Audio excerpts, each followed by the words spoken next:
పుట్టుకతోనే దృష్టిలోపం ఉంటే వారి కష్టం మాటల్లో చెప్పలేం. నిస్టాగ్మస్, ఫోటోఫోబియాతో నిత్యం అలాంటి సమస్య ఎదుర్కొంటున్నారీ అన్నా చెల్లెళ్ళు. అయితేనేం ప్రతిభకు శారీరక సమస్య అడ్డు కాదని నిరూపిస్తూ ఆంగ్ల రచనలు, చిత్రలేఖనం వంటి వాటిల్లో ప్రావీణ్యం సాధించారు.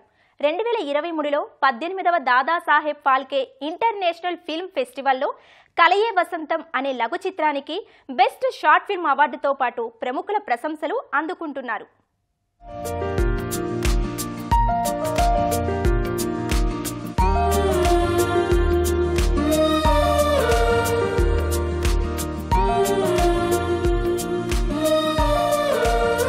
ఒక్కొక్కరికి ఒక్కో కల ఉంటుంది. స్వేచ్ఛగా జీవించాలని నచ్చిన మార్గం ఎంచుకుంటారు కొంతమంది. ఈ తోబుట్టువులు అందుకు భిన్నం. ఆ ఇద్దరి అభిరుచులు కలిశాయి. అన్నయ్య నవలలు రాయటం చూసి రచనలు ప్రారంభించిందా యువతి. ఒకప్పుడు తెలుగు రాయడానికి తడపడే అమ్మాయి ప్రస్తుతం ఆంగ్లంలో సైతం అలవోకగా రచనలు చేస్తోంది.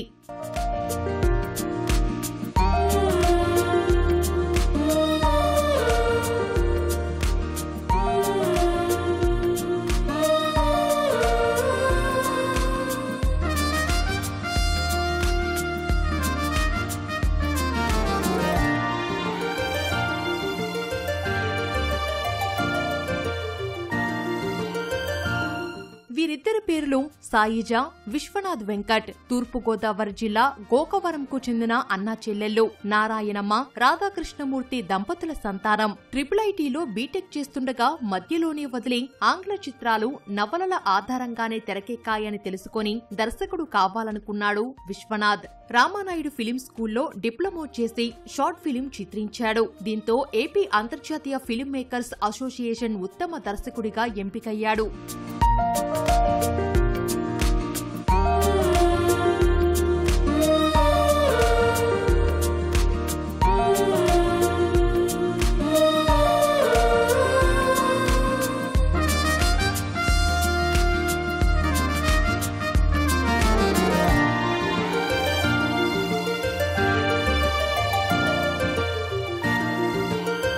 పదో తరగతికి వచ్చేసరికి ఫారో అండ్ ది కింగ్ అనే ఆంగ్ల నవలను విశ్వనాథ్ పూర్తి చేశాడు. ఆ పుస్తకాన్ని మెగాస్టార్ చిరంజీవి ఆవిష్కరించి మెచ్చుకున్నారు. ఈ క్రమంలో హృతిక్ రోషన్ తన పుట్టినరోజు వేడుకలకు విశ్వనాథ్ కుటుంబాన్ని ఆహ్వానించి ద విక్టోరియన్ నవలను ఆవిష్కరించారని పేర్కొన్నాడు. సినిమాలు తీయాలనే కోరికతో కలయే వసంతం అనే లఘు చిత్రాన్ని తీసి పలు అవార్డులు సాధించాలని చెబుతున్నాడు ఈ యువకుడు. పక్కన చదువు కంటిన్యూ చేస్తూనే ఉన్నాను, కానీ సినిమాలు తీయాలి అనే ఆశ ఇంకా మిగిలిపోయింది అనమాట. అంటే నాకు చిన్నప్పటి నుంచి సినిమా ఎలా తీయాలి, ఏం చేసి సినిమా తీస్తారు అంటే first Harry Potter, Lord of the Rings novel కాబట్టి సినిమా తీశారన్న ఉద్దేశంతో నేను ఫస్ట్ నవల్స్ రాసేసాను. కలయే వసంతం అని ఒక షార్ట్ ఫిల్మ్ తీశాను. దానికి Dadasaheb Phalke international film festival top 100 shorts award వచ్చిందండి దానికి. తర్వాత తిరుపతిలో ఆంధ్రప్రదేశ్ ఇంటర్నేషనల్ ఫిల్మ్ ఫెస్టివల్ దానికి ఒక అవార్డు వచ్చింది. లండన్లో నా బుక్ని పబ్లిష్ చేసే అవకాశం వచ్చిందండి. దాని పేరు Pharaoh and the king. Hrithik Roshan అప్పట్లో నాకు అవార్డు ఇచ్చారండి 2015 డిసెంబర్లో. సో అదే టైంలో నేను సెకండ్ బుక్ రాయడం స్టార్ట్ చేశాను, ద విక్టోరియన్ దాని పేరు. సో ఆ బుక్ గురించి ఆయనకి చెప్పగానే నేను మిమ్మల్ని ఊహించుకుని రాశాను కదా, మీకు I would like to dedicate that book to you అని చెప్పాను అనమాట ఆయనకి. సో అయితే బుక్ రాగానే నాకు చెప్పు అని అన్నారు ఆయన. సో ఆయన అన్నారు, నేను ఫినిష్ చేయగానే ఆఫ్టర్ 1 year నేను ఆయనకి ట్విట్టర్లో ట్వీట్ చేయడం జరిగింది. ఆ ట్వీట్ చూసి వెంటనే ఆయన బర్త్డేకి వన్ ఆఫ్ ది చీఫ్ గెస్ట్గా నన్ను ఇన్వైట్ చేసి నా సెకండ్ బుక్ని లాంచ్ చేశారు. అభిరుచిని ముందుకు తీసుకువెళ్లే విషయంలో తల్లిదండ్రులు తమని ఒత్తిడి చెయ్యలేదని అంటున్నాడు విశ్వనాథ్. జీవితంలో గొప్ప దర్శకుడిగా రాణించి తాను రాసిన ఫారో అండ్ ది కింగ్ నవలను అంతర్జాతీయ స్థాయి సినిమాగా చిత్రీకరించడమే తన ఆశయమంటున్నాడు ఈ యువ రచయిత. భవిష్యత్తులో నేను ఏం చేద్దాం అనుకుంటున్నానంటే, నేను ఒక పెద్ద దర్శకుడిగా, రాజమౌళి గారి రేంజ్లో ఒక దర్శకుడిగా అవ్వాలనుకుంటున్నాను. నా చిన్నప్పటి నుంచి ఉన్న సినిమాలు అంటే నేను అనుకున్న ఫారో అండ్ ది కింగ్ ఒక ఇంటర్నేషనల్ సినిమాగా నేను అనుకున్న డ్రీమ్ కాస్ట్తో తీయాలని నా ఎయిమ్ అండి. నేను రాసిన సెకండ్ బుక్ ద విక్టోరియన్ కావచ్చు. సో అటువంటి మొత్తం గ్లోబల్ స్టార్స్ని పెట్టి సినిమా తీయాలి, మా తెలుగు సినిమాని అంతర్జాతీయ స్థాయికి తీసుకెళ్ళాలని డ్రీమ్ నాది ఫస్ట్ ఉండేది. ఫ్యూచర్ ఒక గ్రేట్ ఫిల్మ్ మేకర్గా మన సనాతన భారతదేశ సంస్కృతిని సినిమా ద్వారా చాటి చెప్పాలి అని. సో వైకల్యం ఒక అడ్డు కాదు అని నిరూపించాలని. సో ఇంకొక చెప్పాలంటే, మైండ్ఫుల్గా లివ్ చేస్తే మన దేహమే దేవాలయం, మనలో ఉన్న జీవుడే దేవుడు అన్న పవర్తో లివ్ చేస్తే ఏదైనా సాధ్యమే అని చెప్పాలని నా ఎయిమ్ అండి. నా ఎయిమ్ ఏంటి, నా చెల్లి ఏమేంటి. సో నా ఎయిమ్కి మన తెలుగు ఫిలిం ఇండస్ట్రీ నాకు సహాయపడుతుందని ఆశిస్తున్నాను. అన్నయ్యనే స్ఫూర్తిగా తీసుకున్న సాయిజా సివి అండ్ హెర్, రంగాపుర విహార అనే నవలలు రాసింది. ఫోటోగ్రఫీ, కూచిపూడిలో ప్రావీణ్యం సంపాదించింది.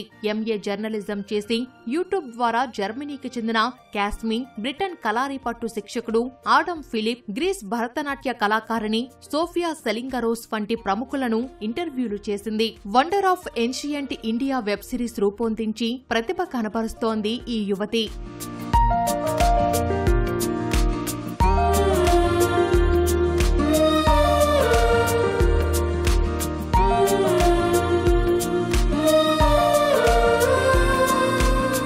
కలర్ బ్లైండ్నెస్ వంటి సమస్యలతో బాధపడుతున్న తల్లిదండ్రుల ప్రోత్సాహంతో ముందుకెళ్తున్నానని చెబుతోంది సాయిజా. అన్నయ్యే గురువులా దగ్గరుండి నేర్పించాడని, తన వల్లే నాలో స్ఫూర్తి కలిగిందని అంటోంది అమ్మాయి. సాయిజా గ్రేట్ వర్క్ యూట్యూబ్ ఛానల్ ద్వారా ప్రముఖులను ఇంటర్వ్యూ చేశానని, భవిష్యత్తులో పాడ్కాస్ట్ ప్రారంభించి గొప్ప వ్యక్తుల్ని ఇంటర్వ్యూ చేయడమే జీవిత లక్ష్యమని వివరించింది. ఫోటోగ్రఫీ ఒక వరల్డ్ని వేరే యాంగిల్లో చూడడానికి నాకు హెల్ప్ అయింది ఫోటోగ్రఫీ. రెండోది క్లాసికల్ మ్యూజిక్ అండ్ డాన్స్. అవి లేకుండా నేనైతే బతకలేను, ఎందుకంటే అవి నాకు హ్యాపీనెస్ని ఇంకా ఇన్స్పిరేషన్ కూడా ఇస్తాయి. నాకు ఇన్స్పైరింగ్ పర్సనాలిటీస్ని ఇంటర్వ్యూ చేయడం కూడా చాలా ఇష్టం. So 5 years back Saija great works అనే యూట్యూబ్ ఛానల్ స్టార్ట్ చేశాను.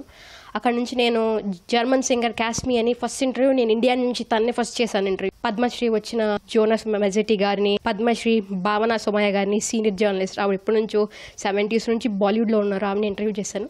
సో అలాంటి మెనీ పర్సనాలిటీ సింగర్స్ చాలా మంది నేను ఇంటర్వ్యూ చేశాను. నా లక్ష్యం ఏంటంటే నేను నెక్స్ట్ ఒక పాడ్కాస్ట్ పెట్టాలనుకుంటున్నాను, పెద్ద ఎత్తున పాడ్కాస్ట్ అనమాట. నాకు టీమ్ ఒక పాడ్కాస్ట్ పెట్టి నేనే వెళ్ళి గ్రేట్ పర్సనాలిటీస్ ఇంటర్వ్యూ చేసి అది నేను గ్రాండ్గా చేయాలనుకుంటున్నాను. రెండోది ఏంటంటే నా నవల్స్, ఫస్ట్ ఆఫ్ ఆల్ రంగాపుర విహార, దీన్ని షీవి అండ్ హెర్విల్, ఈ రెండింటినీ నేను మూవీగా చూడాలనుకుంటున్నాను ఏదో రోజు. అండ్ నెక్స్ట్ నేను సినిమాటోగ్రఫీ కూడా పర్స్యూ చేద్దాం అనుకుంటున్నాను. ఇవి నా ప్రస్తుతానికి గోల్స్, నా ఎయిమ్స్. అన్నా చెల్లెళ్ళు ఇద్దరూ నవలలు రాయడం, సినిమాలు చిత్రీకరించడంలో ప్రతిభ కనబరిచి గొప్ప స్థాయికి వచ్చారని అంటున్నారు విశ్వనాథ్, సాయిజా తల్లిదండ్రులు. వారి సామర్థ్యాలను గుర్తించి తెలుగు చిత్ర పరిశ్రమలో వారికి అవకాశాలను కల్పించాలని కోరుతున్నారు. బాబు నవల్స్ రాయడానికి ప్రయత్నించడం, ముందు తెలుగులో రాసుకున్నాడు, తర్వాత దాన్ని ఇంగ్లీష్లో రాయడం ఎలా అని నెట్ ద్వారా తెలుసుకుని, ఆ నెట్ ద్వారానే నేర్చుకుని ఇంగ్లీష్లో రాయడం మొదలుపెట్టి ఆ నవల్స్ రాశాడు. అసిస్టెంట్ డైరెక్టర్గా 2-3 సినిమాలకి స్క్రిప్ట్ రైటర్గా పనిచేశాడు. ఎవరైనా మంచి నిర్మాతలు కానీ డైరెక్టర్లు కానీ వాడికి అవకాశం ఇచ్చినట్లయితే వాడు ప్రూవ్ చేసుకుంటాడు. పాపకి గురువు వాళ్ళ అన్నయ్య. వాళ్ళ అన్నయ్యని చూసి ఇంగ్లీష్ నేర్చుకుంది, బుక్స్ రాసింది, డ్యాన్స్ నేర్చుకుంది, మ్యూజిక్ నేర్చుకుంది. టాలెంట్ చూస్తూ ఉంటే నాకు వాళ్ళకు ఉన్నటువంటి లోపం నాకు కనిపించలేదు. వాళ్ళల్లో ఉన్న కృషిని నేను చూశాను కాబట్టి ఎన్ని ఆటంకాలు వచ్చినా సరే వాళ్ళ యొక్క ఎయిమ్స్ని నేను సపోర్ట్ చేస్తానని నేను చెప్తున్నానండి. ఇంకొకటి కూడా వాళ్ళ సమర్థులని నేను చెప్తున్నాను. ఇప్పుడు ప్రొడ్యూసర్ ఉన్నారు, ప్రొడ్యూసర్కి నిజంగా నా మనం ఏంటంటే వాళ్ళకి అవకాశం ఇవ్వండి. నా పిల్లలు అన్నీ చేయగల సమర్థులు వాళ్ళలో డిఫికల్ట్స్ని చూడొద్దు మీరు, ఎందుకంటే నా పిల్లల సమర్థత నాకు తెలిసినంతగా నిజంగా వేరే వాళ్ళు తెలియదు కదా, అది ప్రపంచానికి తెలియజెప్పుకున్నారు వాళ్ళు. తెలుగు సినీ రంగంలో మెరుగులు దిద్దుకుంటూ అంతర్జాతీయ స్థాయిలో సినిమాలు చిత్రీకరించాలనే కలతో ముందుకు సాగుతున్నారీ అన్నా చెల్లెళ్ళు. వైకల్యంతో పాటు చిన్నచూపులు, నిట్టూర్పులు, నిరుత్సాహపరచడం వీటన్నిటినీ ఆత్మవిశ్వాసంతో అధిగమించారు. తమదైన ప్రపంచంలో రాణిస్తున్నారు. ప్రముఖుల ప్రశంసలతో పాటు అవార్డులు సైతం కైవసం చేసుకున్నారు. సినీ రంగంలో అవకాశాలు వస్తే తమ సత్తా చాటేందుకు సిద్ధంగా ఉన్నారు ఈ గోకవరం అన్నా చెల్లెళ్ళు. కెమెరామెన్ రమేష్తో సాయి కృష్ణ, ఈటీవీ న్యూస్.